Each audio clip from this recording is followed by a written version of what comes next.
cri de la Terre. Bonjour à tous, vous écoutez la chronique Cri de la Terre sur KTO Radio. Jean-Pierre Chaussade, vous êtes notre invité aujourd'hui. Vous êtes ingénieur et expert en énergie. Cette année a été la plus chaude jamais enregistrée, vous le savez. Et vous nous apportez des conseils précieux pour lutter contre le réchauffement climatique et pour réfléchir de manière générale sur ce sujet hautement important. On vous écoute.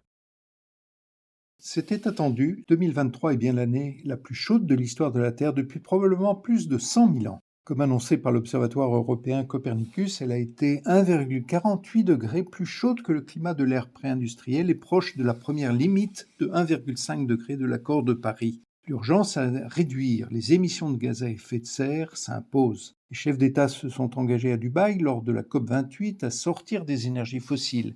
Poursuivons notre réflexion sur ce que individuellement nous pouvons faire concrètement. Après avoir abordé le domaine du transport, responsable de 30% des émissions de CO2 en France, regardons aujourd'hui le chauffage. Il est responsable de presque 25% de nos émissions, 2,3 tonnes de CO2 par personne et par an. Pour les réduire, nous pouvons agir sur 3 leviers. Premièrement, sobriété, en baissant la température de nos logements, en prenant un bon pull et un châle. Deuxièmement, efficacité, par l'isolation, par la régulation, par des moyens de meilleur rendement.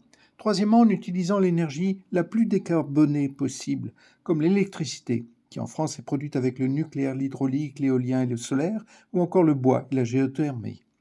Quelques chiffres moyens fournis par l'ADEME.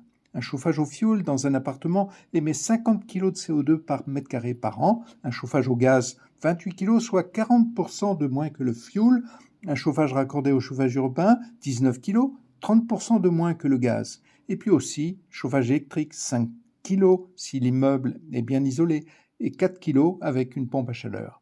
Il est donc possible de réduire de façon importante nos émissions de CO2 pour le chauffage.